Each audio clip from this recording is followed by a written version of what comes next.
ٹھٹا کے سیاسی سماجی شخص اور مل پہلوان ایاز شاہ بخاری کی گرفتاری پر بالآخر بلی تھیلے سے باہر آ گئی۔ جو ڈسٹرکٹ ٹھٹا کے چیئرمین حمید پنور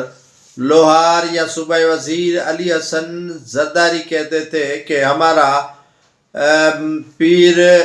جو سید ایاز علی شاہ بخاری مل پہلوان رستم سندھ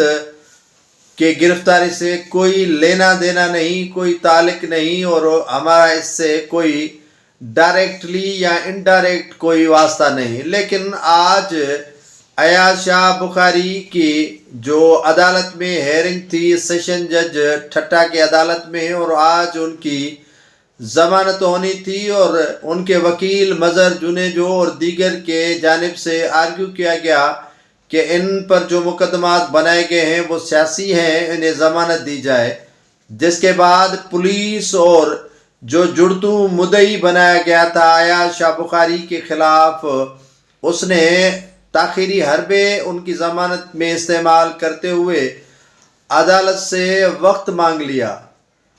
یہ جو سیاسی وکٹمائزیشن ہے وہ آج سے نہیں ہو رہی، بلکہ کافی عرصے سے جب مخالفین سے وہ پہنچ نہیں پاتے اور ان کی عوامی حمایت چھین نہیں سکتے تو ان کے خلاف انتقامی کارروائیاں اسی طرح ہوتی ہیں جس طرح غلام اللہ شاہ کے باسی ٹھٹا کے فرزند ایاز شاہ بخاری کے خلاف کی جاتی ہے۔ ایاز شاہ بخاری کے خلاف عوامی جدوجہد تو بڑھ رہی ہے، اور ان کے جتنے بھی حمایتی ہیں وہ سراپا احتجاج ہیں۔ مل پہلوان ایسوسی ایشن سڑکیں بلاک ہونے کے باوجود بھی کراچی پریس کلب کے سامنے اپنا انوکھا احتجاج کیا ایاز شاہ بخاری کی حمایت میں، اور حمید پنور لوہار اور علی حسن زرداری ان کی جو گٹھ جوڑ ہے وہ آج عدالت میں کھل کر سامنے آ گئی، جو کہتے تھے کہ ہمارا اس گرفتاری سے کم از کم کوئی تعلق نہیں ہے۔ عوام سمجھتی ہے کہ ٹھٹے کے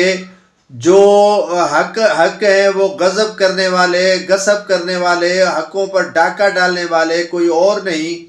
یہ علی حسن زرداری اور ان کے حواری ہیں، جو وقتاً بوقتاً اپنے سیاسی مخالفین کو انتقامی کارروائیوں کا نشانہ بناتے ہیں، اور انتقامی کارروائیوں کا نشانہ اتنا بناتے ہیں کہ یہ بزدل بھی ہیں اور اپنے کیے پر نہ پشیمان ہوتے ہیں اور نہ کھڑے ہوتے ہیں، اور کہتے ہیں کہ ہمارا اس سے نہ لینا ہے نہ دینا ہے نہ کوئی تعلق ہے۔ لیکن وقت ثابت کرتا ہے کہ ان وکٹمائزیشن میں، سیاسی انتقامی کارروائیوں میں کسی اور کا ہاتھ نہیں بلکہ انہی کا ہاتھ ملوث پایا گیا ہے اور ملوث رہتا ہے۔ ضرورت اس امر کی ہے کہ ٹھٹوں کے عوام کو ابھی شعور کی ضرورت ہے، اور معذرت کے ساتھ اب پان پراگ اور گٹکے سے باہر نکل کر اپنے حقوق کے لیے ایاز شاہ بخاری کا ساتھ دینا ہوگا، کیونکہ ایاز شاہ بخاری انہی کے حقوق کے لیے